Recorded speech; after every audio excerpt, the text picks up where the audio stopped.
അമ്മേ പരിശുദ്ധമേ, അമ്മേ പരിശുദ്ധമേ, ദൈവമാതാവേ, കൃപാസനത്തിലൂടെ ഞങ്ങൾക്കും ഞങ്ങളുടെ ദേശത്തിനും അമ്മ മധ്യസ്ഥം തേടി തന്ന എല്ലാ അനുഗ്രഹങ്ങൾക്കും കൃപകൾക്കും ഞങ്ങളിപ്പോൾ ഹൃദയം നിറഞ്ഞ നന്ദി പറയുന്നു.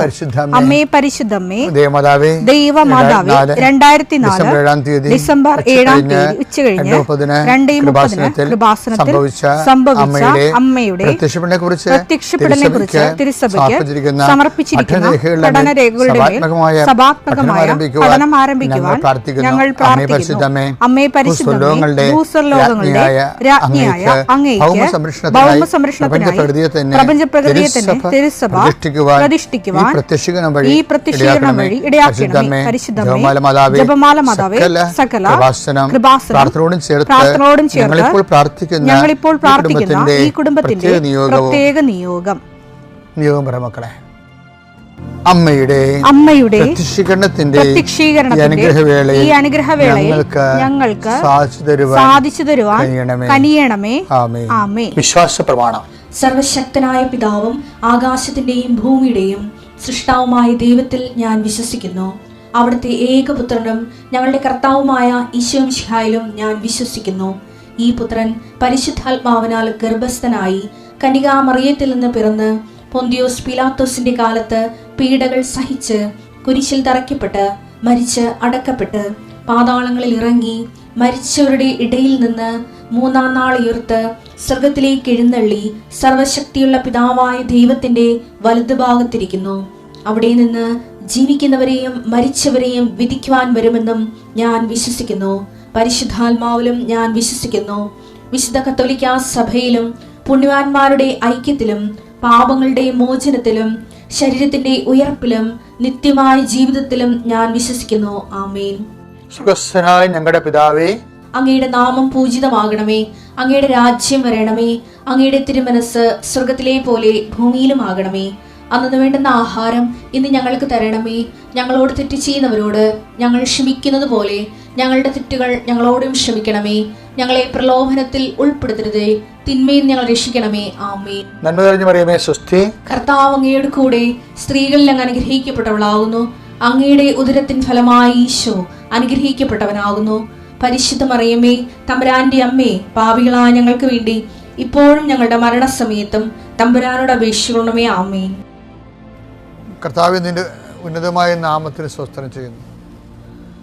കർത്താവേ, നിന്റെ വിശുദ്ധ പൗരോഹിത്യത്തെ മഹത്വപ്പെടുത്തണമേ. കർത്താവെ, സഭയിലുള്ള സാന്നിധ്യം പ്രകടമാക്കണമേ. 40 വർഷം ഞാൻ അർപ്പിച്ച കൃപാനയുടെ യോഗ്യതയാണ്. കൃപാസ്ഥാനത്താരെ ജീവനോടെ പ്രത്യക്ഷപ്പെട്ട മാതാവിൻ്റെ മധ്യസ്ഥതയിൽ ഇന്ന് ജോലിക്ക് പോകുന്ന എല്ലാവരെയും ഈശോനാമത്തെ ഏൽപ്പിക്കുന്നു.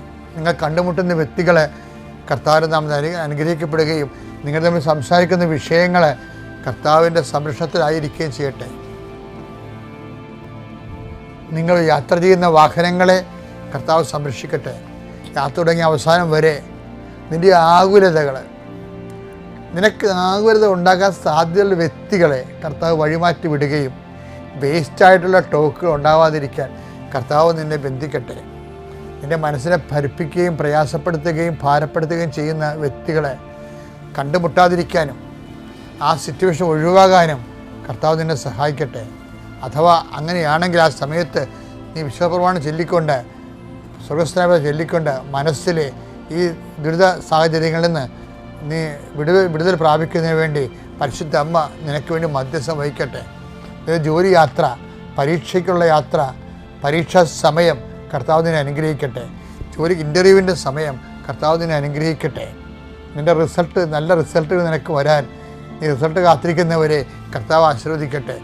കർത്താവെ, ഈ മഴയുടെ കാലവും വെള്ളത്തിൻ്റെ ശല്യവും രോഗത്തിൻ്റെ പെരുപ്പവും മനസ്സിൻ്റെ ഇടർച്ചയും ഉറക്കമില്ലാത്ത അവസ്ഥയും കുടുംബത്തിൻ്റെ ദുരിതങ്ങളും കർത്താവ് ആരെല്ലാം എന്തെല്ലാം ദുരിതങ്ങൾ അനുഭവിക്കുന്നുവോ കർത്താവിൻ്റെ കാരുണ്യത്തിൻ്റെ പുതപ്പ് എൻ്റെ ഉള്ളിലാകട്ടെ. അവർ എൻ്റെ കർത്താവിൻ്റെ ഉന്നതമായ നാമത്തിൽ ജോലി തേടി പോകുന്നവർ, കുടുംബത്തിൽ ജീവിക്കാൻ മാർഗമില്ലാത്ത സാമ്പത്തിക വിഷമം അനുഭവിക്കുന്നവർ, സാമ്പത്തിക ക്ലേശവും കടവും അനുഭവിക്കുന്നവർ, മനസ്സിൽ വല്ലപാടും ചത്താൽ മതിയെന്ന് പോലും പൈശാചികമായിട്ട് ചിന്തിച്ച് പോകുന്നവർ, എങ്ങനെ ജീവിക്കുമെന്ന് അറിയാൻ പാടില്ലാതെ വേദനിക്കുന്നവർ, ഈ ഒറ്റ പ്രാർത്ഥന കൊണ്ട് കൃപാസനം അൾത്താരെ ജീവനോടെ പ്രത്യക്ഷപ്പെടാൻ മറിയാം പരിശുദ്ധമ്മ നിന്നെ സഹായിക്കട്ടെ. ഇന്ന് പ്രസവം നിശ്ചയിച്ചിരിക്കുന്നവരെ, ഇന്ന് ഓപ്പറേഷൻ നിശ്ചയിച്ചിരിക്കുന്നവരെ, ഇന്ന് ആശുപത്രി പോകുന്നവരെ, ഇന്ന് ടെസ്റ്റിന് പോകുന്നവരെ, ടെസ്റ്റിൻ്റെ റിസൾട്ടിന് പോകുന്നവരെ, ഡ്രൈവിങ്ങിൻ്റെ ലൈസൻസിന് പോകുന്നവരെ, അതിൻ്റെ ടെസ്റ്റിന് പോകുന്നവരെ, കർത്താവെ എല്ലാവരെയും നിൻ്റെ നാമത്തിൽ ഞാൻ ആശീർവദിക്കുന്നു. കർത്താവെ ഇന്ന് തുടക്കം കുറിക്കുന്ന ഓരോരോ കാര്യങ്ങളുണ്ട്. ചിലപ്പോൾ വീടായിരിക്കാം, ചിലപ്പോൾ വീട് വെക്കുന്നതാകാം, ചിലപ്പോൾ കട്ട്ല വെക്കുന്നതാകാം, ചിലപ്പോൾ അടിത്തറ ശില പാകുന്നതാകാം. കർത്താവെ എന്തു തന്നെയായാലും ഇന്ന് കയറിപ്പുറതിയുള്ളവരാകാം. അങ്ങനെയുള്ള എല്ലാ മേഖലകളും, വിവാഹം അന്വേഷിക്കുന്ന ഉൾപ്പെടെ, അടിയന്തരങ്ങൾ നടക്കുന്ന ഉൾപ്പെടെ, നിൻ്റെ വീട്ടിൽ നടക്കുന്ന മുഴുവൻ കാര്യങ്ങൾ, നീയുമായി ബന്ധപ്പെട്ട മുഴുവൻ കാര്യങ്ങൾ 40 വർഷം ഞാൻ അർപ്പിച്ച കൃപാന്റെ യുഗതയാൽ കൃപാസ്ഥാനത്താറെ ജീവനോടെ പ്രത്യക്ഷപ്പെട്ട മാതാവിൻ്റെ മധ്യസ്ഥത്താൽ നിൻ്റെ ജീവിതവും ജീവിത ചുറ്റുപാടുകളും സഹപ്രവർത്തകരും സഹസഞ്ചാരികളും കർത്താവിൻ്റെ നാമത്തിൽ അനുഗ്രഹിക്കപ്പെടട്ടെ. നിത്യം പിതാവും പുത്രനും പരിശുദ്ധാത്മാവായ സർവേശ്വരെ നീക്കുവാമേ. എൻ്റെ പ്രിയപ്പെട്ടവരെ, ഞാൻ നിങ്ങളോട് നേരത്തെ പറഞ്ഞിട്ടുണ്ടോ എന്നറിയത്തില്ല, ഇപ്പം എൻ്റെ മനസ്സിൽ വന്നൊരു കാര്യമാണ്. അതായത് ഈ ഇന്ത്യൻ ആത്മീയ മീമാംസകളിലെ ചില ന്യായങ്ങളുണ്ട്. ന്യായം എന്ന് വെച്ചാൽ മെത്തേഡ്, രീതികൾ. ഇപ്പോൾ ദൈവത്തെ കണ്ടെത്താൻ വേണ്ടി മനുഷ്യൻ ഉപയോഗിച്ചു വരുന്ന രീതികൾ. ഇപ്പോൾ അതിനൊരു ഒരു രീതിയാണ് മർക്കട ന്യായം. നിങ്ങൾ കേട്ട് കാണാം. മർക്കടൻ ന്യായം എന്ന് വെച്ചാൽ പിന്നെ ഒരു മാർജാര ന്യായം എന്ന് വെച്ചാൽ മർക്കടം എന്ന് പറഞ്ഞാൽ കുരങ്ങ് കുഞ്ഞിനെ ഉയർന്ന കമ്പുകളിലേക്ക് കൊണ്ടുപോകുന്നത് എങ്ങനെയാണ്? എടുത്ത് മുതുകത്ത് വെക്കും, അല്ല, എടുത്ത് മുതുകത്ത് വെച്ചിട്ട് കുരങ്ങിങ്ങനെ കുതികാലിൽ ചാടി മുകളിലത്തെ കൊമ്പിൽ പോയിരിക്കും. അപ്പോൾ കുഞ്ഞ് മുതുകത്ത് അള്ളിപ്പിടിച്ചിരുന്നാലേ ഈ തലക്കുളകിൻ്റെ ഒപ്പം അവിടെ എത്തത്തുള്ളൂ. അപ്പോൾ അള്ളിപ്പിടിച്ചിരുന്നില്ലെങ്കിൽ കുഞ്ഞ് തെറിച്ചു പോകും. അപ്പോൾ കുഞ്ഞിൻ്റെ ഒരു ഇനിഷ്യേറ്റീവ് അവിടെ ഉണ്ട്. ഇനി പൂച്ച എങ്ങനെ ചെയ്യണം? മാർജാര ന്യായം എന്താണ്? മാർജാര ന്യായത്തിൽ ഇപ്പോൾ പൂച്ച അതിൻ്റെ കുഞ്ഞിനെയും കൊണ്ട് മച്ചും പുറത്തേക്ക് പോണത് മുതുകത്തിരുത്തിയല്ല, മറിച്ച് എങ്ങനെയാണ്? കടിച്ചുകൊണ്ടാണ് പോണത്. അപ്പോൾ അവിടെ കൊച്ചിനൊന്നും ചെയ്യാനില്ല, അമ്മയാണ് എല്ലാം ചെയ്യണത്, അല്ലേ? തള്ളപ്പൂച്ചയാണ് കടിക്കണേ. പിന്നെ മാർജാര ന്യായം എന്ന് പറയുന്നത് ഇപ്പോൾ എന്താ അതിൻ്റെ ആപ്ലിക്കേഷൻ എന്ന് പറഞ്ഞാൽ എന്താണെന്ന് വെച്ച് കഴിഞ്ഞാൽ, നമ്മൾ ദൈവത്തിൻ്റെ ആത്മീയത വളരുന്നതിന് 2 ന്യായങ്ങൾ ഉപയോഗിക്കാം. കുരങ്ങിനെ പോലെ നമ്മൾ ദൈവത്തെ പിടിവിടാതെ വിശുദ്ധിയോടെ പരസ്യ പ്രവർത്തനങ്ങളോടെ ദൈവത്തിൽ അള്ളിപ്പിടിച്ചിരിക്കും, ദൈവം നമ്മളെ ഉയർത്തിക്കൊണ്ടുവരും. മറ്റത് നമ്മളൊന്നും ചെയ്യത്തില്ല, അവിടെ നമുക്ക് റോളില്ല, ഒരു ഭാഗം കഴിഞ്ഞാൽ പിന്നെ നമ്മളുടെ കഴിവിന് വലിയ അർത്ഥമില്ല. ദൈവം തന്നെ നമ്മളെ സഹായിക്കണം. ദൈവം തന്നെ, തള്ളപ്പൂച്ച തന്നെ കുഞ്ഞിനെ കടിച്ചുകൊണ്ട് പോകണം. അപ്പോൾ അതുപോലെ അവിടെ ദൈവത്തിനാണ് പ്രാധാന്യം. അതുകൊണ്ടാണ് ഈ നമ്മളിതിൽ ഇപ്പോൾ ചില വചനങ്ങളൊക്കെ ദൈവത്തിൻ്റെ മാത്രം ഈ മാർജാര ന്യായത്തിൽ ചെയ്തിരിക്കുന്ന കുറേ വചനങ്ങളുണ്ട്. ബൈബിളിലുണ്ടത്. ജെറമിയ 29:14 എടുത്തേ. നിങ്ങൾ എന്നെ കണ്ടെത്താൻ ഞാൻ ഇടയാക്കുമെന്ന്. അവിടെയാണ് മാർജാര ന്യായമാണത്. അതായത് ദൈവമാണ് ഇനിഷ്യേറ്റീവ് എടുക്കുന്നത്. നിങ്ങൾ എന്നെ കണ്ടെത്താൻ ഞാൻ ഇടയാക്കുമെന്ന് പറയണത്, അല്ലേ? അപ്പം നമ്മൾ ദൈവത്തെ ആഗ്രഹിച്ചാൽ ശരി, നമുക്ക് കണ്ടെത്താൻ ഒരു ടൈം കഴിഞ്ഞാലേ അത് ആത്മീയത വളർച്ചയുടെ ഒരു ഉയർന്ന ഘട്ടങ്ങളിൽ വരണമെന്നാണ് തോന്നുന്നത്. അതായത് ദൈവം തന്നെ നമുക്ക് വെളിപ്പെടുത്തും. ഇപ്പോൾ എബ്രാഹത്തിനൊക്കെ അങ്ങനെയല്ല ചെയ്തത്. എബ്രാഹത്തിന് ദൈവത്തെക്കുറിച്ച് ഒരു കൺസെപ്റ്റ് ഇല്ലായിരുന്നില്ല. അപ്പം ആത്മീയതയുടെ ആദ്യഘട്ടത്തിലും അവസാന ഘട്ടത്തിലും മാർജാര ന്യായമാണ് ആപ്ലിക്കേഷൻ വരണത്. ആദ്യഘട്ടത്തിൽ എബ്രാഹത്തിന് അറിയത്തില്ല, ദൈവം തന്നെ വെളിപ്പെടുത്തിയപ്പോഴാണ് എബ്രാഹത്തിന് ദൈവത്തെ മനസ്സിലായത്. അപ്പം അങ്ങനെ ഒരു കണ്ടീഷനുണ്ട്. പക്ഷേ ഇന്ന് നമ്മുടെ മനസ്സിനൊരു ആഗ്രഹം ഉണ്ടാകണം. എബ്രാഹത്തിനൊരു ആഗ്രഹം ഉണ്ടായിരുന്നു, അവിടെ ഈ മ്ലേച്ഛമായ ജീവിത രീതിയൊക്കെ ഏത് കാരണം. എബ്രാഹത്തിന് ഇതല്ല ജീവിതം എന്നുള്ള ഇതിനേക്കാൾ സത്യസന്ധമായ ജീവിതത്തിൻ്റെ തീരത്തിലേക്ക് വരണം എന്ന് ആഗ്രഹിക്കുമ്പോഴാണ് ദൈവം പറയണത്, നിൻ്റെ മനസ്സിൽ ആഗ്രഹം പോലെ ഞാൻ നിന്നെ കൊണ്ടുപോകാം, ഞാൻ ചൂണ്ടിക്കാണിക്കുന്ന ദേശം നിനക്ക് തരാം, അവിടെ നീ പെരുകും, എൻ്റെ വചനമനുസരിച്ച് നിനക്ക് അവിടെ ജീവിക്കാം, അതാണ് നിൻ്റെ വാഗ്ദാന നാട് എന്നൊക്കെ പറയണത്. അത് ദൈവം ഇനിഷ്യേറ്റീവ് എടുക്കണതാണ്. അതുപോലെ ഈ പാപത്തിൻ്റെ കാര്യവും ഇങ്ങനെയാണ്. നമ്മളീ പാപത്തിന് അയ്യോ ദൈവമേ ഞാൻ പാപിയാണല്ലോ എന്നെ സഹായിക്കണേ, ഞാൻ ഇടയ്ക്കൊക്കെ പാപത്തിൽ വീഴുന്നുണ്ടല്ലോ, എന്നെ ആര് രക്ഷിക്കുമെന്നൊക്കെ പറഞ്ഞ് മനുഷ്യൻ്റെ അന്തരംഗത്തിൽ പ്രാർത്ഥനയില്ലേ, ആ രക്ഷിക്കുമെന്ന്. റോമ 7:24 ഞാൻ ദുർബലനായ മനുഷ്യൻ, അതെ, മരണത്തിന് അധീനമായ ഈ ശരീരത്തിൽ നിന്ന് എന്നെ ആര് മോചിപ്പിക്കും? അതാണ് അത് ഉള്ളിൽ നമുക്ക് പാപകരമായ അവസ്ഥയിൽ നിന്ന് ആരും മോചിപ്പിക്കും എന്ന് നമുക്കൊരു അന്തരാത്മാവിൽ ഒരു ആഗ്രഹം ഉണ്ടായാൽ ദൈവം നമ്മളെ സഹായിക്കും. ദൈവം നമ്മളെ സഹായിക്കാച്ചാൽ ഇപ്പോൾ ഉദാഹരണത്തിന് സങ്കീർത്തനം 103:12 എടുത്തേ. കിഴക്കും പടിഞ്ഞാറും തമ്മിൽ കിഴക്കും പടിഞ്ഞാറും തമ്മിൽ ഉള്ളത്ര അകലത്തിൽ നമ്മുടെ പാപങ്ങളെ അവിടുന്ന് നമ്മിൽ നിന്ന് അകറ്റി നിർത്തി. അതാ വിഷയം. പാപങ്ങൾ ഇപ്പം ഞാൻ പാപത്തിലാണല്ലോ, പാപജീവിതത്തിൽ അകപ്പെടി. എൻ്റെ ചുറ്റുമുള്ള ആൾക്കാരെല്ലാം പാപികളാണല്ലോ. ഇപ്പം നീ ചെന്ന് കല്യാണം കഴിച്ച് ചെന്നൊക്കെ വീട് ഞായറാഴ്ച കുർബാന പോലും ഇല്ലാത്ത വീടായിരിക്കും. അവർക്ക് കുടുംബപ്രാർത്ഥനയൊക്കെ അത് ഷെയിമാണ്. അപ്പം അതുകൊണ്ട് ഇങ്ങനെയുള്ള കാര്യങ്ങളൊന്നും നമ്മളെക്കൊണ്ട് പോലും അവർ ചെയ്യിക്കരുത്. ആക്ഷേപിക്കും. പള്ളിപ്പോയി ഞങ്ങൾ പാവികളെന്നൊക്കെ പറഞ്ഞ് ഡയലോഗൊക്കെ ഫിറ്റ് ചെയ്യും. ഇവനൊക്കെ പുഴുത്ത് പട്ടി ചാനകൾ കട്ടോടെ ഞാൻ ചാകത്തുള്ളൂ. അപ്പോൾ നിങ്ങളോട് അച്ഛൻ ശപിക്കുക. അങ്ങനെയല്ല.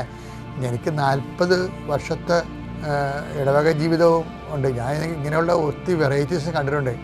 അവർ ഇതുപോലെ നല്ല തണ്ടും തണിയും പാർട്ടിയും പൊന്നും പണമൊക്കെ ഉണ്ടായിരുന്ന കാലത്ത് ദൈവത്തെ തള്ളിപ്പറയും. അവൻ്റെയൊക്കെ കുറ്റബോധം മറച്ചു വെക്കാൻ വേണ്ടി മറ്റുള്ളവരെ ആക്ഷേപിക്കും. പക്ഷേ ഇവരൊക്കെ അവസാനം ചെന്ന് ചാർന്ന കണ്ടിട്ടുണ്ട്. അതൊക്കെ ഞാൻ തന്നെ പെട്ടിലെടുത്തുകൊണ്ട് പോകുന്നുണ്ട്. കാര്യം നമ്മൾക്ക് ഓരോരോ പള്ളി ചെല്ലുമ്പോഴും ഓരോ ഇടവ ചെല്ലുമ്പോഴും ഒക്കെ ഉണ്ടാകുന്ന ഓരോ ആൾക്കാരുടെ പലതരം ആൾക്കാർ, എല്ലാവരും നല്ലവരൊന്നും അല്ലല്ലോ. അപ്പോൾ ഇതുപോലെയുള്ള ആൾക്കാരുണ്ട്. ദൈവത്തിന് എതിരെ സംസാരിക്കുന്ന ആൾക്കാരുണ്ട്. പക്ഷേ എന്നാലും നമ്മളവിടെ ചെല്ലുമ്പോൾ ദൈവം ഈ നരകത്തെ എങ്ങനെ ജീവിക്കുന്നതൊക്കെ നമ്മൾ ഓർക്കുമ്പോഴും ഈ ഒരു പ്രൊവിഷൻ കൊടുക്കണം. എന്താണ്? ഈ പാപകരമായ കിഴക്ക് പടിഞ്ഞാറിൽ നിന്ന് എന്തുമാത്രം അകന്നിരിക്കുന്നു, അതുപോലെ കിഴക്കും പടിഞ്ഞാറും തമ്മിൽ ഉള്ളത്ര അകലത്തിൽ നമ്മുടെ പാപങ്ങളെ അവിടുന്ന് നമ്മിൽ നിന്ന് അകറ്റി നിർത്തി. ദൈവം അകറ്റി നിർത്തിയെന്ന്. ഇപ്പം നമ്മൾ അകറ്റി നിർത്താൻ ചില സമയത്ത് നമുക്ക് പറ്റാത്ത രീതിയിൽ നമുക്ക് ബലഹീനമായി പോയാലും നിനക്ക് ദൈവത്തിന് ഒരു ആശ്രയം ഉണ്ടെങ്കിൽ ദൈവം നിന്നെ, ഇപ്പം ഞാൻ തന്നെ ഓർക്കും ഈ പള്ളി കുർബാനയ്ക്ക് എൻ്റെ പിഴ എൻ്റെ വലിയ പിഴ. ശരിക്കും പറഞ്ഞാൽ വലിയ പിഴ എന്ന് അങ്ങനെ എല്ലാവരും അടിക്കാൻ അവർക്ക് വലിയ പാപം ചെയ്തവരാണെന്ന് എനിക്ക് തോന്നിയിട്ടില്ല. പിന്നെ അത് പ്രാർത്ഥനയുടെ രീതിയിൽ ചെയ്യണതാണ്. പക്ഷേ എന്തോ വലിയ പിഴ ചെയ്യാതിരിക്കാൻ ദൈവം നമ്മളെ സഹായിക്കുന്നുണ്ട്. അത് നമുക്ക് നിഷേധിക്കാൻ പറ്റുമോ? അപ്പോൾ അങ്ങനെ ഉണ്ടെങ്കിൽ നീ കൃപയിലാണ്, കർത്താവിൻ്റെ സന്ധിപ്പിലാണെന്ന് ഓർക്കണം. വലിയ പിഴയൊന്നും ഇല്ലല്ലോ നിനക്ക്. അതുണ്ടെങ്കിൽ അതിൽ നിന്ന് മാറ്റി ദൈവത്തോട് പറയണേ, കർത്താവ് ഞാൻ എൻ്റെ എല്ലാവരും അഴിമതിയും അനീതിയും എൻ്റെ പങ്ക് പറ്റി ഞാനവിടെ എതിരെ കാശ് മേടിക്കാതിരുന്നാൽ തീർച്ചയായിട്ടും ഞാനവിടെ നോട്ടപ്പുള്ളിയാകും. എനിക്ക് ആ സിറ്റുവേഷൻ ഞാൻ രക്ഷിക്കണമെന്ന് ദൈവത്തോട് പറയണം. കാര്യം ഓരോരോ സ്ഥലത്തൊക്കെ ഓഫീസിലൊക്കെ വരുന്നവർ അവർ വൈകുന്നേരം വരുമ്പോൾ അവിടെ വലിപ്പിൽ 10, 500, 5000 രൂപയൊക്കെ കിടക്കും. അത് പങ്കിട്ടെടുക്കണം. അഴിമതി നടത്തിയതിനും അതിൻ്റെ പേര് പങ്കിട്ടെടുക്കണം. എല്ലാ ഓഫീസൊന്നും ഇല്ല. ഞാൻ പണ്ടത്തെ കാര്യമാണ് പറയണത്. പക്ഷേ എന്നാലും നമ്മൾ സത്യസന്ധമായി ജോലി ചെയ്യുന്നവർക്കൊക്കെ ഇതിൻ്റെ ആവശ്യമുണ്ടാ? അവരുടെ പരപീഡയല്ലേ ഇത് എന്ന് വെച്ചാൽ ദൈവത്തോട് നമ്മൾ കണ്ടിട്ട് പ്രാർത്ഥിച്ചാൽ ആ സിറ്റുവേഷൻ നമ്മൾ ദൈവം മാറ്റും. പക്ഷെ നമ്മൾ ആത്മാർത്ഥത്തോടെ ആഗ്രഹിക്കണം. കാര്യം ദൈവം മാറ്റും എന്നുള്ളതാണ് ഈ സങ്കീർത്തനം 3:12 ഞാനും അനേകം മക്കളുടെ ജീവിതത്തിൽ കണ്ടിരിക്കുന്നത്. അപ്പോസ്തല പ്രവർത്തനങ്ങൾ 11:18 ഈ വാക്കുകൾ കേട്ടപ്പോൾ അവർ നിശബ്ദരായി. ജീവനിലേക്ക് നയിക്കുന്ന അനുതാപം വിജാതിയർക്കും ദൈവം പ്രദാനം ചെയ്തിരിക്കുന്നു എന്ന് പറഞ്ഞുകൊണ്ട് ഉദ്ദേശിക്കത്തേ ഉള്ളൂ. ഈ അനുതാപം, പാപം പോലും നമ്മളിൽ മാറ്റണമെങ്കിൽ ദൈവത്തിന് റോളുണ്ട്. അതൊരു മാർജാരന്യായമാണ്. അതുപോലെ അനുതാപം നൽകുന്നതിന് ദൈവത്തിന് റോളുണ്ട്. അപ്പോൾ ദൈവത്തിൽ നിന്ന് മാറാതെ സത്യം ആഗ്രഹിച്ചാൽ എപ്പോഴായാലും നമ്മളെ ദൈവം സഹായിക്കും. എൻ്റെ പേര് രമ്യ, ഇതെൻ്റെ മകൾ ഇസബല്ല. ഞങ്ങൾ വരുന്നത് അമേരിക്കയിൽ ഹ്യൂസ്റ്റൺ ടെക്സാസിൽ നിന്നാണ്. എൻ്റെ മകൾക്ക് ഹാർട്ടിൻ്റെ സർജറി ആയിരുന്നു. എൻ്റെ മകൾക്ക് ഹാർട്ടിൻ്റെ ഓപ്പൺ ഹാർട്ട് സർജറി ആയിരുന്നു സെപ്റ്റംബർ 5-ന്. ഞങ്ങൾ ജൂണിൽ ഇവിടെ വന്നിട്ടുണ്ടായിരുന്നു പേരൻസിനെ എല്ലാം കാണാനായിട്ട്. ജൂലൈയിൽ ഞങ്ങൾ തിരിച്ച് അമേരിക്കയ്ക്ക് പോയി. അവിടെ ചെന്ന് കഴിഞ്ഞ് 1-2 ദിവസം കഴിഞ്ഞപ്പോൾ മോള് പറയുന്നുണ്ടായിരുന്നു, എനിക്ക് ശ്വാസം മുട്ടുന്നുണ്ട് അമ്മേ.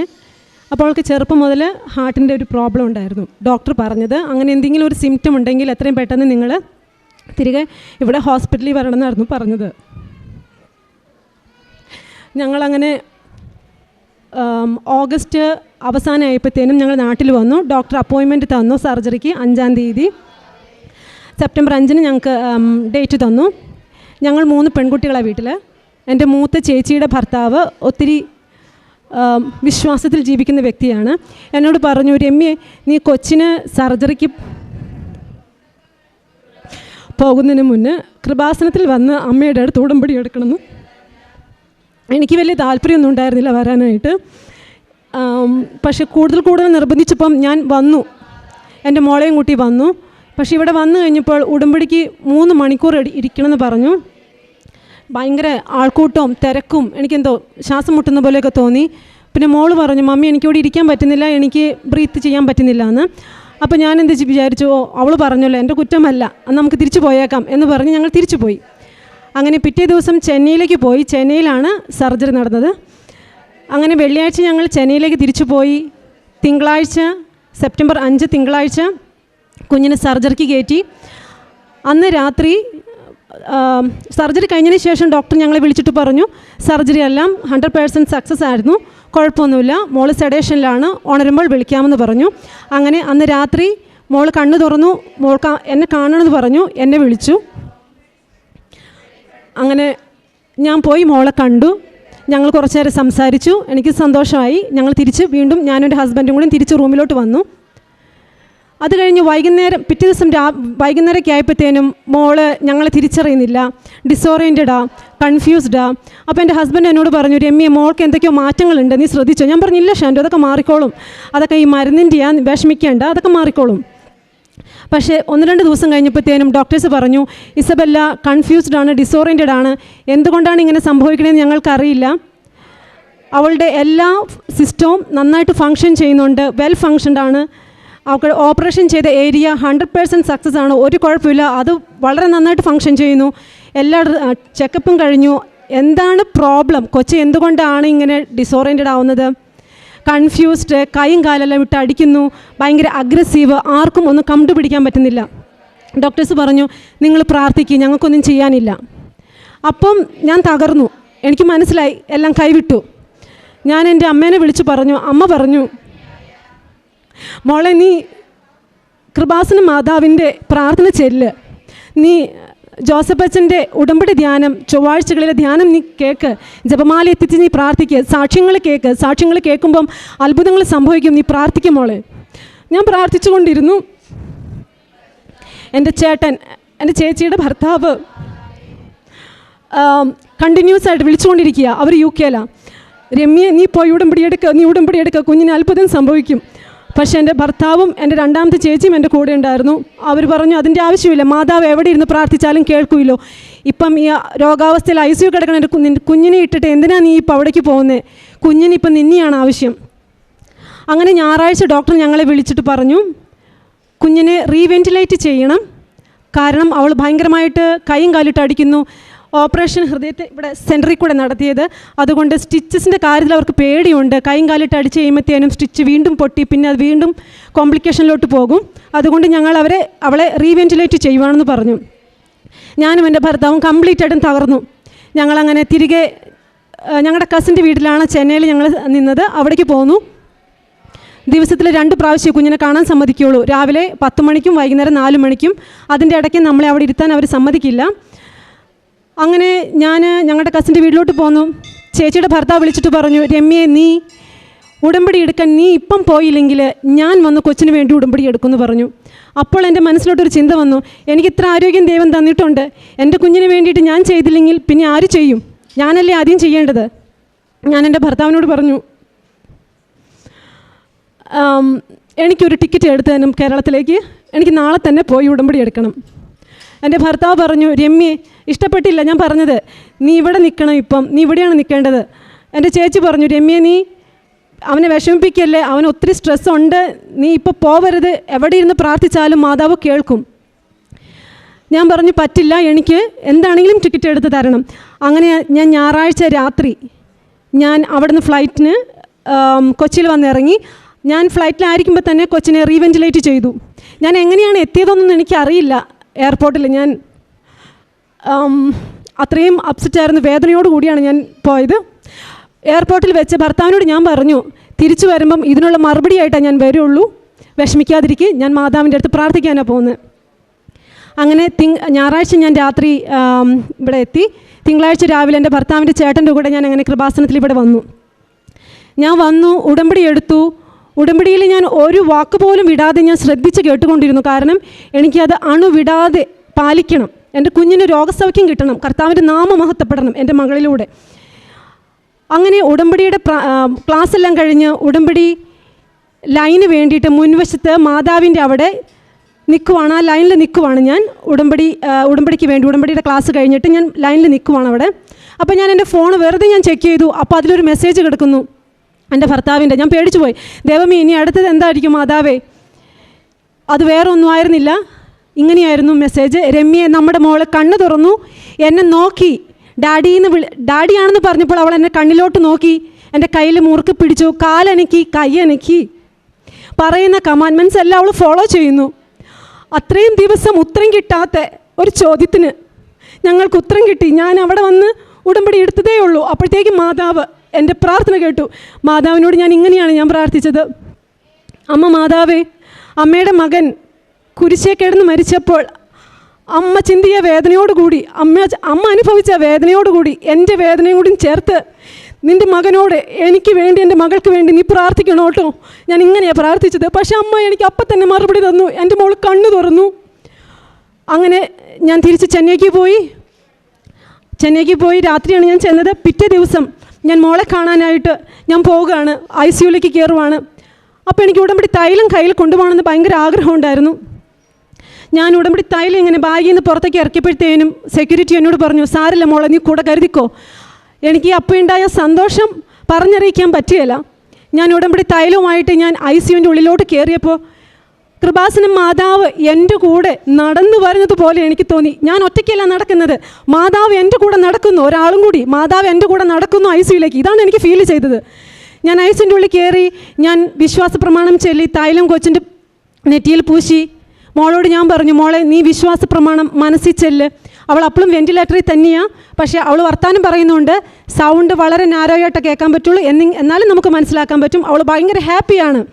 അവളൊരു വെൻറ്റിലേറ്ററിലായ ഒരു കൊച്ചിനെ പോലെയല്ല അവൾ എൻ്റെ അടുത്ത് ബിഹേവ് ചെയ്തത്. വളരെ നോർമലായിട്ട്, അവൾ എങ്ങനെയാണോ സർജറിക്ക് കയറിപ്പോയത് അതുപോലെ അത്രയും സ്മാർട്ടായിട്ട് അവൾ എൻ്റെ അടുത്ത് സംസാരിച്ചുകൊണ്ടിരുന്നത്. അവളും ചൊല്ലി. അത് കഴിഞ്ഞ് ഞാൻ സന്തോഷത്തോടുകൂടി തിരിച്ച് ഞാൻ പോന്നു. റൂമിലെത്തി. എനിക്ക് ഭയങ്കര ക്ഷീണമായിരുന്നു. എനിക്ക് പല ദിവസങ്ങളിൽ എനിക്ക് ഉറങ്ങാൻ പറ്റിയിട്ടുണ്ടായിരുന്നില്ല. ഉറക്കക്ഷീണമായിരുന്നു എനിക്ക്. ഞാൻ കുളിച്ച് ജപമാല കയ്യിലെടുത്ത് ഞാൻ എൻ്റെ ഭർത്താവിനോട് പറഞ്ഞു, വൈകുന്നേരത്തെ വിസിറ്റിങ്ങിന് നിങ്ങൾ പോയാൽ മതി, ഞാൻ വരുന്നില്ല. ഞാൻ ഇവിടെ ഇരുന്ന് എൻ്റെ മോൾക്ക് വേണ്ടി പ്രാർത്ഥിച്ചോളാം. അവൾക്ക് പ്രാർത്ഥനയാണ് ഇപ്പോൾ ആവശ്യം, ഞാൻ പ്രാർത്ഥിച്ചോളാം, ഞാൻ വരുന്നില്ല. ഞാനങ്ങനെ ജപമാല കയ്യിലെടുത്ത് പ്രാർത്ഥിച്ചു. എപ്പോഴോ ഞാൻ ഉറങ്ങിപ്പോയി, എപ്പോഴോ ഞാൻ മയക്കത്തിലേക്ക് പോയി. പെട്ടെന്ന് വലിയൊരു ഇടിവെട്ട് പോലെ എൻ്റെ ഇടത് ഭാഗത്ത് എനിക്ക് അനുഭവപ്പെട്ടു. ഒരു ഫ്രാക്ഷൻ ഓഫ് സെക്കൻഡ് മാത്രം ഉണ്ടായിരുന്നുള്ളൂ. ഭയങ്കര പെയിൻഫുള്ളായിട്ട്, ഭയങ്കര ഒരു ഇടിവാൾ പോലെ. ഞാൻ പെട്ടെന്ന് കണ്ണു തുറന്നു. ചാരക്കളറുള്ള കൃപാസനം മാതാവ് ഒരാളുടെ പൊക്കത്തിനേക്കാളും കൂടുതലായിട്ട് എൻ്റെ ഇടത് വശത്ത് നിൽക്കുന്നത് പോലെ എനിക്ക് ഫീൽ ചെയ്തു. ഞാൻ ചാടി എണീറ്റു. ഞാൻ പ്രാർത്ഥിച്ചു. ഞാൻ പല സാക്ഷ്യങ്ങളിലും ഞാൻ കേട്ടിട്ടുള്ളൂ, കറണ്ട് പാസ് ചെയ്യുന്നത് പോലെ, ഇടിവെട്ട് പോലെ നിങ്ങളിലേക്ക് കർത്താവിൻ്റെ അനുഭവം ഉണ്ടാകുമെന്ന്. പക്ഷേ അത് എനിക്കും ഉണ്ടായി. അതെ, ഞാൻ പൂർണ്ണമായിട്ടും വിശ്വസിക്കുന്നു അത് ദൈവത്തിൻ്റെ അനുഭവം തന്നെയാണ്. ഞാനങ്ങനെ പ്രാർത്ഥിച്ചുകൊണ്ടിരുന്നപ്പോൾ എൻ്റെ ഭർത്താവിൻ്റെ ഫോൺ വന്നു. രമ്യ, ഞാൻ കൊച്ചിനെ കണ്ടു, ഡോക്ടറിനോട് സംസാരിച്ചു. ഡോക്ടേഴ്സ് പറഞ്ഞു, ഇസബെല്ലേനെ 2 ദിവസം കഴിയുമ്പം വെൻറ്റിലേറ്ററിൽ നിന്ന് മാറ്റും, അവൾ ഭയങ്കരമായിട്ട് ഇമ്പ്രൂവ് ആയിക്കൊണ്ടിരിക്കുകയാണ്. ഇതെന്ത് മിറാക്കിളാണ് ഇവിടെ സംഭവിക്കണേ. കൊച്ചെന്നോട് പറഞ്ഞു, രമ്യ, എനിക്കൊരു ജപമാല വേണം ഡാഡി, എനിക്കൊരു ബൈബിൾ വേണം. പിന്നെ ഞാൻ നോക്കി നിന്നില്ല. ഞാനൊരു ഊബർ വിളിച്ച് ഞാൻ പോയി ഹോസ്പിറ്റലിലോട്ട്. കുഞ്ഞിന് ഞാൻ ജപമാലയും ബൈബിൾ എൻ്റെ കയ്യിൽ ഉണ്ടായിരുന്നില്ല, ചെറുത്, ജപമാല കൊണ്ടേ കൊടുത്തു. അങ്ങനെ ഞങ്ങൾ തിരികെ വീണ്ടും വന്നു വീട്ടിലേക്ക്. പിറ്റേ ദിവസം രാവിലെ 8 മണിയാകുമ്പോൾ വീണ്ടും വിസിറ്റിംഗ് ടൈം, 10 മണിക്ക് വീണ്ടും വിസിറ്റിംഗ് ടൈമുണ്ട്. എൻ്റെ ഭർത്താവ് മാത്രമേ പോയുള്ളൂ. ഞാനിരുന്ന് പ്രാർത്ഥിച്ചു. എൻ്റെ ഭർത്താവ് എന്നോട് വിളിച്ച് പറയുക, രമ്യേ, ഓപ്പറേഷൻ ചെയ്ത് കിടക്കുന്ന ഒരു കൊച്ചാണെന്ന് പോലും തോന്നില്ല, കട്ടിലേൽ എണീറ്റിരുന്ന് ഡാഡി അകത്തേക്ക് വാ, വേഗം വാ എന്ന് വിളിച്ച് എന്നോട് പറയണു. ആ വെൻറ്റിലേറ്റർ അവളുടെ വായിലുണ്ടെങ്കിൽ പോലും, ആ ട്യൂബെല്ലാം ഉണ്ടെങ്കിൽ പോലും അവളുടെ സൗണ്ട് നോർമലായിട്ടുള്ള ഒരാൾക്കാരെ പോലെ മിടുക്കിയായിട്ട് കട്ടിലേൽ എണീറ്റിരുന്നു എൻ്റെ ഹസ്ബൻഡിനോട് സംസാരിക്കണു. ഡോക്ടേഴ്സ് പറഞ്ഞു 1 മണിക്കൂറിനകം അവളെ വെൻറ്റിലേറ്ററിൽ നിന്ന് മാറ്റും. ഞാൻ പാഞ്ഞു ചെന്നു. കൊച്ചിനെ വെന്റിലേറ്ററിൽ നിന്ന് മാറ്റി, ഒരു കുഴപ്പമില്ല. ഞാൻ കയറി കണ്ടു. അപ്പോൾ ഡോക്ടർ പറഞ്ഞു, ഇതെന്ത് മിറാക്കിൾ സംഭവിക്കണം, അവൾ ഭയങ്കര മിറാക്കിൾ ബേബിയാണ്, ഇതെന്താ സംഭവിക്കണം ഇവിടെ? ഞാൻ പറഞ്ഞു, ഇത് വേറെ ഒന്നുമല്ല, ഇത് കൃപാസനം മാതാവിൻ്റെ അത്ഭുതമാണ്. ഇത് എൻ്റെ കയ്യിൽ ജപമാല ഞാൻ എപ്പോഴും കൊണ്ട് നടക്കുന്നുണ്ടായിരുന്നു. ഞാൻ ഡോക്ടറെ കാണിച്ചു, ഈ മാതാവിൻ്റെ അനുഗ്രഹമാണ് എൻ്റെ മകളിൽ ഇപ്പോൾ കാണാനുണ്ടായത്. അങ്ങനെ എല്ലാവർക്കും സന്തോഷമായി. പിറ്റേ 2 ദിവസം കഴിഞ്ഞപ്പോൾ കൊച്ചിനെ റൂമിലോട്ട് ഷിഫ്റ്റ് ചെയ്തു. റൂമിലോട്ട് മാറ്റി കഴിഞ്ഞപ്പോൾ അവൾക്ക് ചെറിയൊരു പനി ഉണ്ടായിരുന്നു. അപ്പം ഞാൻ എൻ്റെ പ്രത്യക്ഷീകരണ പ്രാർത്ഥന ഞാൻ ഉടമ്പടി എടുത്ത പിറ്റേ ദിവസം മുതൽ ഞാൻ സ്റ്റാർട്ട് ചെയ്തായിരുന്നു. റൂമിലോട്ട് മാറ്റി കഴിഞ്ഞപ്പം ഞങ്ങളിൽ ഒരാൾ റൂമിൽ നിന്നേ പറ്റൂ. അപ്പം ഞാൻ പോയി, എൻ്റെ ഭർത്താവിന് ചെറിയൊരു തൊണ്ടവേദന ഉണ്ടായതുകൊണ്ട് ഭർത്താവിന് നിൽക്കാൻ പറ്റില്ല, ഞാൻ നിന്നു. അപ്പോൾ എൻ്റെ ഉടമ്പടി പ്രാർത്ഥനയ്ക്ക് വേണ്ടിയിട്ട് ഞാൻ മെഴുകുതിരി കത്തിക്കുമ്പം മോൾക്ക് ബുദ്ധിമുട്ട്. അതിന് മുന്നൊരു കാര്യമുണ്ട്. ഞാൻ കൊച്ചിനെ കാണാൻ ചെന്ന് കഴിഞ്ഞപ്പോൾ, വെന്റിലേറ്ററിൽ നിന്ന് മാറ്റിക്കഴിഞ്ഞ് ഞാൻ കുഞ്ഞിനെ കാണാൻ ചെന്ന് കഴിഞ്ഞപ്പോൾ അവൾ എന്നോട് പറഞ്ഞു, അമ്മേ, മദർ മേരി എൻ്റെ അടുത്ത് വന്നു, എന്നെ 2 പ്രാവശ്യം ഇസബല്ല ഇസബല്ല എന്ന് വിളിച്ചു. അവൾക്കറിയില്ല ഞാൻ കൃപാസനത്തിൽ വന്ന കാര്യമോ അവളിങ്ങനെ വെന്റിലേറ്ററിലാക്കിയ കാര്യമോ അവൾ ഇങ്ങനത്തെ ഒരു സിറ്റുവേഷനിലായിരുന്നു എന്നുള്ള കാര്യം ഒന്നും അവൾക്കറിയില്ല. ഞാൻ അവളോട് ചോദിച്ചു, മോനെ എങ്ങനെ അറിയാം അത് മദർ മേരി ആയിരുന്നെന്ന്? എന്നോട് പറഞ്ഞു, അമ്മേ, വേറെ ആരും എൻ്റെ അടുത്തുണ്ടായിരുന്നില്ല, അത് മദർ മേരിയാണ്. ഞാൻ കേട്ടു, സൗണ്ട് കേട്ടു, ഇസബല്ല ഇസബല്ല എന്ന്. അങ്ങനെയാണ് ഞാൻ ആദ്യമായിട്ട് കണ്ണു തുറന്നതെന്ന്. ഞങ്ങൾ പൂർണ്ണമായും വിശ്വസിക്കുന്നു അത് അമ്മ മാതാവ് തന്നെയാണ്. കാരണം ഞാൻ മാതാവിനോട് ഞാൻ പറയുമായിരുന്നു, അമ്മേ, കൃപാസനം മാതാവേ, എൻ്റെ കുഞ്ഞിൻ്റെ അടുത്ത് നീ നിൽക്കണേ, ഒരമ്മയുടെ വാത്സല്യവും സംരക്ഷണവും സമാധാനവും നൽകി നീ എൻ്റെ മകളുടെ അടുത്ത് നിൽക്കണേ, അമ്മയുടെ മേലങ്കിക്കുള്ളിൽ എൻ്റെ കുഞ്ഞിനെ നീ പൊതിഞ്ഞ് സംരക്ഷിച്ചു കൊള്ളണേ എന്ന് ഞാൻ പ്രാർത്ഥിക്കുമായിരുന്നു. അതുകൊണ്ട് പൂർണ്ണമായും വിശ്വസിക്കുന്നു അത് അമ്മമേരി തന്നെയാണ് എൻ്റെ കുഞ്ഞിനെ വിളിച്ചുണർത്തിയത്. അങ്ങനെ റൂമിലോട്ട് മാറ്റി എനിക്ക് പ്രത്യക്ഷീകരണ പ്രാർത്ഥന ചെല്ലാനായിട്ട് ഞാൻ മെഴുകുതിരി കത്തിക്കുമ്പോൾ അതിൻ്റെ ഒരു സ്മെല്ല് വരുമല്ലോ, മെഴുകുതിരി ആദ്യം കത്തിക്കുമ്പോൾ ഒരു ചെറിയൊരു സ്മെല്ല് വരുമല്ലോ, അത് കുഞ്ഞിന് പറ്റുന്നുണ്ടായിരുന്നില്ല. എനിക്ക് ഭയങ്കര വിഷമമായി. ഞാൻ എന്ത് ചെയ്യും ദൈവമേ എന്ന് ഓർത്തു. ഞാൻ അങ്ങനെ ബാത്റൂമിൽ, അവിടെ വാഷ്റൂമിൽ ഞാൻ കൊണ്ടുപോകുമായിരുന്നു. മാതാവിൻ്റെ രൂപവും മെഴുകുതിരിയും കൂടിയും കൊണ്ടുപോയി അവിടെ വെച്ചാൽ ഞാൻ പ്രാർത്ഥിച്ചുകൊണ്ടിരുന്നത്. അങ്ങനെ പനി മാറുന്നില്ല. 1 ദിവസമായി, 2 ദിവസമായി, 3 ദിവസമായി പനി മാറുന്നില്ല. പനി ഇല്ലായിരുന്നെങ്കിൽ ഞങ്ങൾക്ക് അന്നേ ഡിസ്ചാർജ് ചെയ്ത് ഡോക്ടർ ഞങ്ങളെ വീട്ടിൽ വിട്ടേനെ. ഡോക്ടേഴ്സ് പറഞ്ഞു പനി മാറട്ടെ എന്നിട്ട് വിടാം. അപ്പോൾ പനി മാറുന്നില്ല. ഞാൻ മാതാവിനോട് പറഞ്ഞു, അമ്മ മാതാവേ, എനിക്ക് ഭയങ്കര വേദന, എനിക്ക് ഭയങ്കര വിഷമം തോന്നുന്നു. ഈ ബാത്റൂമിൽ നിന്ന് പ്രാർത്ഥിക്കാനായിട്ട് അമ്മയുടെ രൂപം ബാത്റൂമിലോട്ട് കൊണ്ടുവരാൻ ഭയങ്കര വേദന തോന്നുന്നു. എത്രയും പെട്ടെന്ന് എല്ലാ പ്രശ്നങ്ങൾക്കും പരിഹാരം തന്നെ ഞങ്ങളെ ഡിസ്ചാർജ് ചെയ്യിപ്പിക്കണം. പിറ്റേ ദിവസമായപ്പോഴത്തേനും എല്ലാം മാറി. പിറ്റേ ദിവസം ഞങ്ങളെ ഡിസ്ചാർജ് ചെയ്യിപ്പിച്ചു. അങ്ങനെ അടുക്കി ഞങ്ങൾക്ക് എപ്പോഴും എന്ത് പ്രാർത്ഥിക്കുന്നോ അതിനൊക്കെ ഉത്തരം തന്നുകൊണ്ടിരിക്കുകയാണ്. അതുപോലെ അത് കഴിഞ്ഞ് 10-15 ദിവസം കഴിഞ്ഞ് ഞങ്ങൾ വീണ്ടും കേരളത്തിലേക്ക് പോന്നു. എൻ്റെ അപ്പച്ചൻ്റെ വീട്ടിലാണ് ഞങ്ങളിപ്പോൾ താമസിക്കുന്നത്. ഇപ്പോൾ 2.5 മാസമായി. ഇതായി നിൽക്കുന്ന മോളാണ്. ഒരു കുഴപ്പമില്ലാതെ പൂർണ്ണ ആരോഗ്യവതിയായിട്ട് അമ്മ മാതാവ് ഞങ്ങൾക്ക് ഞങ്ങളുടെ മകളെ തന്നിരിക്കുകയാണ്. അതുപോലെ തന്നെ എൻ്റെ ഭർത്താവ് ചോദിക്കുമായിരുന്നു, എൻ്റെ കസിൻസിനോടും എൻ്റെ ചേച്ചിയോടും ചേച്ചിയുടെ ഭർത്താവിനോടൊക്കെ ചോദിക്കുമായിരുന്നു, രോഗശാന്തി കിട്ടണതായിട്ട് നിങ്ങൾ പല സ്ഥലങ്ങളിലും കേൾക്കുന്നുണ്ടല്ലോ, എവിടെയെങ്കിലും നിങ്ങൾക്കറിയാവുന്ന ആരെങ്കിലും നിങ്ങളുടെ വീട്ടിൽ ആർക്കെങ്കിലും രോഗശാന്തി നൽകിയതായിട്ട് നിങ്ങൾക്കറിവുണ്ടോ? അതുകൊണ്ട് ഇതിനകത്തൊന്നും ഞാൻ പൂർണ്ണമായിട്ട് വിശ്വസിക്കുന്നില്ല. ദൈവമുണ്ട് എന്ന് എനിക്കറിയാം, പക്ഷേ ഈ വക കാര്യങ്ങളിലൊന്നും ഞാൻ പൂർണ്ണമായിട്ട് വിശ്വസിക്കുന്നില്ല എന്ന് പറയുമായിരുന്നു. പക്ഷേ അമ്മ മാതാവ്, ഈശോ കർത്താവ് സ്വന്തം മകളിലൂടെ എൻ്റെ ഭർത്താവിൻ്റെ വിശ്വാസം വർദ്ധിപ്പിച്ചു. രോഗശാന്തി എന്നുണ്ടെന്നും അത് ഈശോയുടെ അനുഗ്രഹമാണെന്നും മാതാവിൻ്റെ അനുഗ്രഹമാണെന്നും എൻ്റെ ഭർത്താവിനെ പഠിപ്പിച്ചു. കുടുംബ പ്രാർത്ഥന ഇല്ലാതിരുന്ന എൻ്റെ വീട്ടിൽ ഇപ്പം 2 നേരമാണ് കൊന്ത ചെല്ലണത്. എൻ്റെ ഭർത്താവ് US തിരിച്ചു പോയി ജോലി തുടങ്ങി. ജോലിക്ക് പോകുന്നതിന് മുന്നേ കുരിശ് വരയ്ക്കും, ജോലി കഴിഞ്ഞ് വന്നിട്ടും കുരിശ് വരയ്ക്കും, പ്രത്യക്ഷീകരണ പ്രാർത്ഥനകൾ ചെല്ലും. ഭർത്താവിൻ്റെ വിശ്വാസം കൂടുതലായിട്ട് 10 മടങ്ങായിട്ടാണ് വർദ്ധിച്ചിരിക്കുന്നത്. ഞാൻ എന്തെല്ലാം എൻ്റെ അമ്മയോട് ഞാൻ അപേക്ഷിച്ചോ അതെല്ലാം എൻ്റെ അമ്മ എനിക്ക് സാധിച്ചു തന്നുകൊണ്ടിരിക്കുകയാണ്. 21-ാം തീയതി ഞങ്ങൾ തിരിച്ച് US പോവുകയാണ്. ഞങ്ങളുടെ നോർമലായിട്ടുള്ളൊരു ജീവിതത്തിലേക്ക് ഞങ്ങൾ തിരിച്ച് മടങ്ങുവാണ്. ഈശോയുടെയും അമ്മ മാതാവിൻ്റെയും അനുഗ്രഹമാണെന്ന് ഞാൻ പൂർണ്ണമായി വിശ്വസിക്കുന്നു. അതുപോലെ എനിക്ക് നിങ്ങളോട് പങ്കുവയ്ക്കണം ഒരനുഭവം. ഞാനിവിടെ വന്ന് നിന്ന് പ്രാർത്ഥിച്ചു. ഞാൻ ഈ മാതാവിൻ്റെ രൂപത്തിലേക്ക് നിന്ന് പ്രാർത്ഥിച്ചപ്പോൾ എനിക്ക് ഭയങ്കര ആശ്വാസം തോന്നി. അപ്പം എൻ്റെ മനസ്സിലോട്ട്, എനിക്കറിയില്ല അതെന്താ അങ്ങനെ വന്നതെന്ന്, ഞാൻ പ്രാർത്ഥിച്ചു, മാതാവേ, ജോസഫ് അച്ഛൻ്റെ അപ്പനെയും അമ്മയെയും അനുഗ്രഹിക്കണം കേട്ടോ. കാരണം എന്തോരം പ്രയാസങ്ങളിലൂടെയും ബുദ്ധിമുട്ടുകളിലൂടെയും കടന്നു പോകുന്ന മക്കൾക്ക് ഈ അച്ഛൻ വഴിയായി മാതാവിനെയും ഈശോയെയും കൂടുതൽ അറിയുവാനും അതുവഴി ആശ്വാസവും സമാധാനം കണ്ടെത്തുവാൻ ഇടയാക്കണം. അച്ഛൻ്റെ അപ്പനെ അമ്മേനെ അനുഗ്രഹിക്കണേ ഈശോയെ എന്ന് ഞാൻ പ്രാർത്ഥിച്ചു. അത് എന്തുകൊണ്ടാണ് അങ്ങനെ എൻ്റെ മനസ്സിലോട്ട് വന്നതെന്ന് എനിക്കറിയില്ല. ഞാൻ ഉടമ്പടി പ്രകാരമുള്ള കാരുണ്യ പ്രവർത്തികൾ എന്നെക്കാൾ കഴിയുന്ന വിധം ഞാൻ ചെയ്തു തീർത്തു. ആശുപത്രികളിലൂടെയും വഴികളിലൂടെയും എല്ലാം നടന്ന് ഞാൻ ഈശോയുടെ മാതാവിൻ്റെ പത്രം ഞാൻ പലവർക്കുമായിട്ട് ഞാൻ കൊടുത്തു. കാരുണ്യ പ്രവർത്തികളിൽ പലതും ഞാൻ ചെയ്തു. അങ്ങനെ ഈശോയുടെ വലിയൊരു അനുഗ്രഹം, ഞങ്ങളുടെ കുടുംബം ഇപ്പോൾ കൃപാസന മാതാവിൻ്റെ വലിയൊരു അനുഗ്രഹത്തിൽ ഞങ്ങൾ ജീവിക്കുകയാണ്. എൻ്റെ മൂത്ത ചേച്ചിയും മകനും വന്ന് ഇപ്പോൾ ഉടമ്പടി എടുത്തു. കഴിഞ്ഞ ദിവസങ്ങളിൽ ചെന്നൈയിൽ വെച്ച് എന്നെ നിരുത്സാഹപ്പെടുത്തിയ എൻ്റെ ചേച്ചി ഇപ്പം 3 പ്രാവശ്യമായി കൃപാസനത്തിൽ വന്നിരിക്കുന്നു. ഇപ്പം 2 ആഴ്ച കഴിയുമ്പോൾ ചേച്ചിയും ഉടമ്പടി എടുക്കാൻ പോവുകയാണ്. എൻ്റെ ഭർത്താവിൻ്റെ പെങ്ങളും ഉടമ്പടി എടുത്തു. അങ്ങനെ ഞങ്ങളുടെ കുടുംബം മൊത്തം മാതാവിൻ്റെ അനുഗ്രഹത്താൽ ഞങ്ങൾ ജീവിക്കുകയാണ്. ഞങ്ങൾക്ക് എന്തെന്നില്ലാത്ത സന്തോഷമാണിപ്പം. ഈശോയുടെ നാമം എൻ്റെ കുഞ്ഞു വഴിയായിട്ട് മഹത്വപ്പെട്ടതിന് ഞാൻ 1000 നന്ദി പറയുന്നു. ഞങ്ങൾ ഒത്തിരി വേദനയിലൂടെ കടന്നു പോയെങ്കിലും എൻ്റെ ഏറ്റവും വലിയ സന്തോഷം ഇപ്പം ഈശോയുടെ നാമം എൻ്റെ കുഞ്ഞിൻ്റെ പേരിലൂടെ മഹത്വപ്പെട്ടല്ലോ. ദൈവത്തിന് 1000 നന്ദി. Praise the Lord.